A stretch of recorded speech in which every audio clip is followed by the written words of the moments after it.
Hi, welcome back. In this lecture, I want to go through the second part of the quantum version of the Shor algorithm that consists of period finding using the quantum Fourier transform, and then I have a classical algorithm to basically count the number of peaks given a measurement of our quantum system. In the last lecture, we finish up at this point. So we initialize our two quantum register, one precision, where we hold X, and one work that is a quantum register for storing temporary quantum state that we're going to use to output the results of our Shor algorithms. As you can see here, we have these are the algorithms for obtaining a to the x mod 15. Let me remind you that we are calculating the prime factorization of the number 15 using coprime a equal to 2. And this is the circle notation of the quantum state in our problem.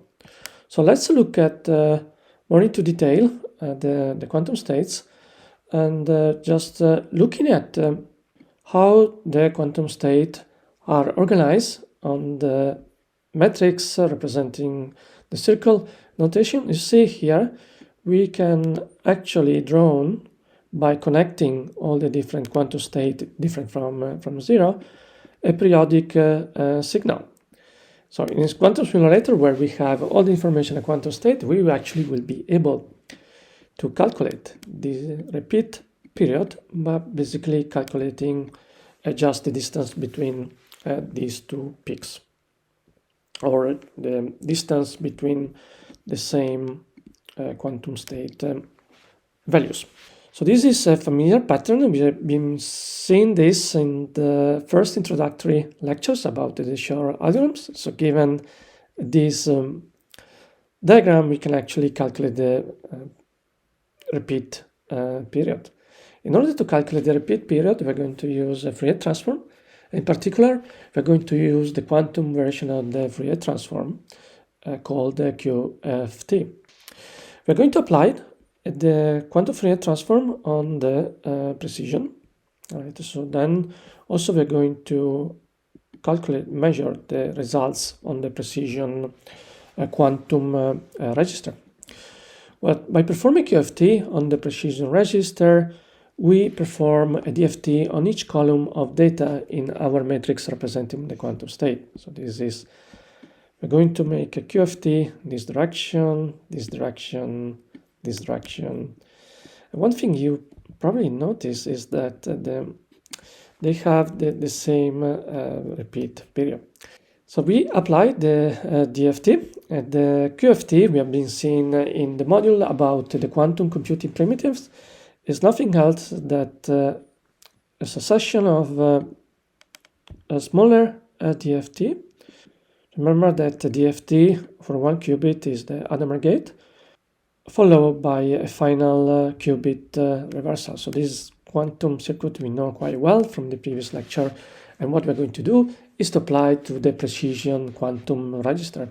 So if applied to the quantum register, we are going to, that correspond to apply to the, if we apply the QFT on the precision quantum register, this corresponds to apply the QFT along the column, and you see that we are going to get the same results. And this basically corresponds to equally measure state 0, state 4, state 8, and state 12. So transforming the precision register states into a superposition of periodic signal component frequencies. So each column in this case contains the correct number of frequency spikes. So we're going to have 4 spikes that corresponds to the different state values that we can actually measure after the QFT on the precision quantum register. So this is 0, 8, and 12. So it's just a basic difference.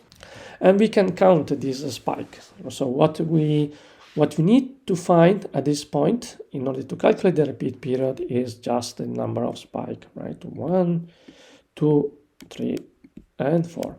In order to do that, we are not going to rely on quantum computing. Instead, we are going to use a classical subroutine. Well, sorry, I step it up. So we do the measurement. In this case, we're going to make a measurement of the QFT and that's corresponded to the measuring and reading the quantum state for. So let me go back to the part that I've been anticipating, that is how we calculate the number of spikes. So we do not rely on quantum computing.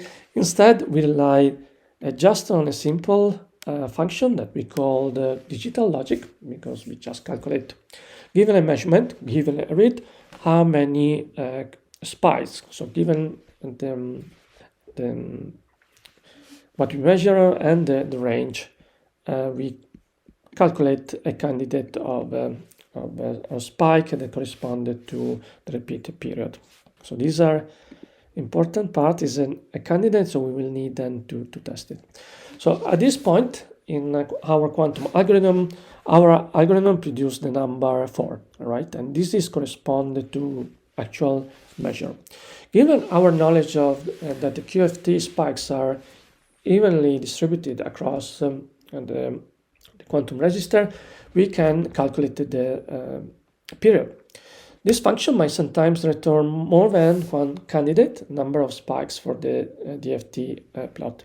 For example, if we pass to this subroutine on the right part of the slides the number 4, then it will return two candidate values, 4 and 8, either of which is a number of spikes in the DFT consistent with our read value.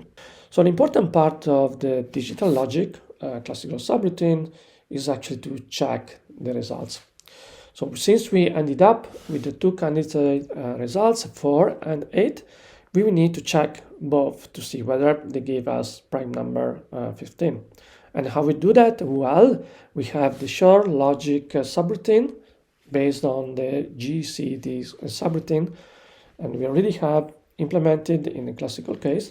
We just feed into these subroutines and we get the number, the factorization number, in this case 3 and 5. So this is the correct answer for factorizing the number 15.